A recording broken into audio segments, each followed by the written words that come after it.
देखिए, स्थितियों की अगर बात की जाए तो स्थितियां फिलहाल पुलिस और प्रशासन की पूरी तरह से कंट्रोल में है। हालांकि गांव में जो तनाव के जो हालात है वो देखने को जरूर मिल रहे हैं, क्योंकि जो मुस्लिम बाहुल इलाके हैं वहां से कल भी हम लोगों ने देखा था कि कई गाड़ियों से भर भर के लोग मुस्लिम जो थे वो वहां से पलायन कर रहे थे। तो ऐसी स्थिति में जिस तरह से, क्योंकि 24 घंटे से ऊपर का समय बीत चुका है और इंटरनेट की सेवाएं पूरे बहराइच में बंद है। बहराइच जिले में जैसे ही आप इंटर करते हैं चाहे गोड्डा की तरफ से करें, चाहे बलरामपुर की तरफ से करें, जहां से भी आप इंटर करते हैं, बहराइच की सीमा में प्रवेश करते ही वहां पर जो सुविधाएं हैं नेट की वो पूरी तरीके से बंद कर दी गई। उससे हालांकि कुछ कंट्रोल जरूर हुआ है और जो खबरें लोगों के पास तक जा रही थी वो फिलहाल नहीं पहुंच पा रही हैं। और जो अगर पब्लिक की हम बात करें तो पब्लिक पैनिक जरूर है, थोड़ा बहुत पैनिक पब्लिक जरूर है, लेकिन वहां पर पुलिस के कंट्रोल में पूरी स्थितियां हैं और लगातार जो पीएसी है, आरएएफ है और इसके अलावा जो सीआरपीएफ की टुकड़ियां हैं वो लगातार क्षेत्र में गश्त कर रही हैं। जो आला अधिकारी है वो भी लगातार मौके का जायजा ले रहे हैं। अमिताभ यश जो है वो फिलहाल बहराइच में ही है, उनको कैंप करने के निर्देश मिले हुए हैं, वो लगातार है। और प्रमुख सचिव की बात की जाए तो वो भी यहाँ पर है और लगातार स्थितियों पर नजर बनाए हुए हैं। अगल बगल के थानों की जो फोर्स है वो यहाँ पर जो थाने हैं उसके अलावा कई जिलों से भी फोर्स मंगाई गई है। राजेश, पुलिस की तरफ से अभी तक क्या कुछ कार्रवाई की गई है? कितने लोगों पर मुकदमा लिखा गया है? कितने लोगों की गिरफ्तारी की गई है?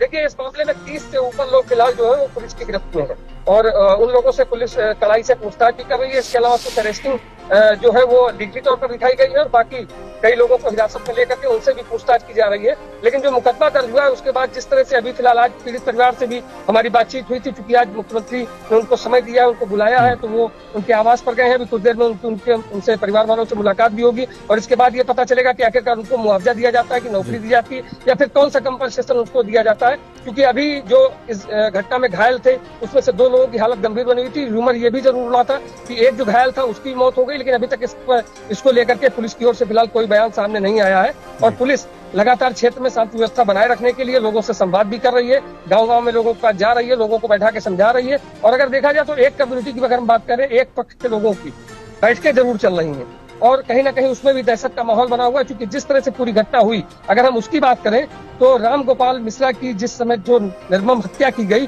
उसके पीछे कहीं ना कहीं पुलिस का एक बहुत बड़ा फेल्योर सामने आया है। और हरदी थाने की पुलिस, महसी की पुलिस जो आखिरकार जुलूस में शामिल थी, आखिरकार राम गोपाल मिश्रा टीन के रास्ते से हो करके छत के ऊपर कैसे पहुंचा, ये देखने वाला कोई नहीं था। उस समय पुलिस ने उनको रोका तक नहीं। सबसे बड़ी घटना केवल यही है कि किसी भी पुलिस वाले ने राम गोपाल मिश्रा को नहीं रोका।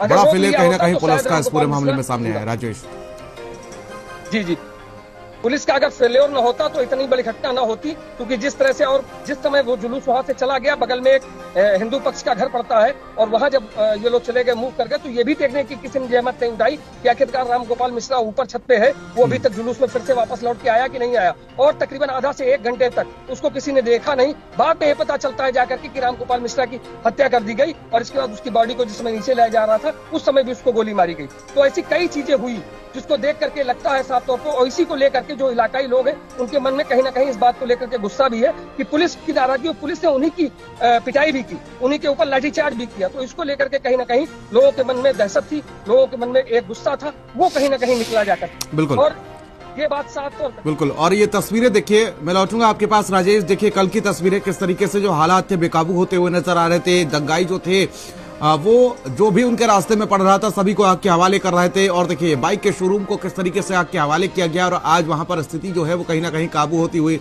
नजर आ रही है। मैं लौटूंगा, हमारे सहयोगी राजेश हमारे साथ लगातार बने हुए हैं बहराइच से। राजेश, अभी क्या स्थिति बनी हुई है? आज पुलिस किस तरीके से वहां पर पूरा मोर्चा संभाले हुए है?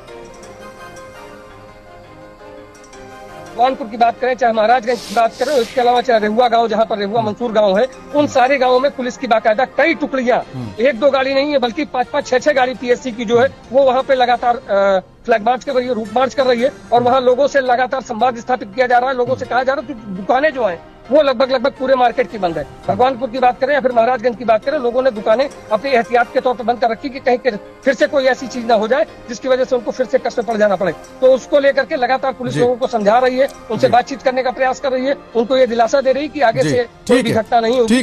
ठीक है। बहुत बहुत शुक्रिया तमाम जानकारी के लिए और साथ ही हमारे साथ जुड़ने के लिए आपका। बहराइच में स्थिति पूरी तरह से नियंत्रण में है।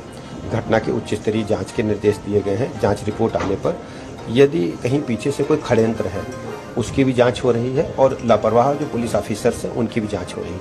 किसी को भी बख्शा नहीं जाएगा। जो भी दोषी होगा कड़ी से कड़ी कार्रवाई सुनिश्चित की जाएगी। हम पूरी तरह से पीड़ित परिवारों के साथ खड़े हैं।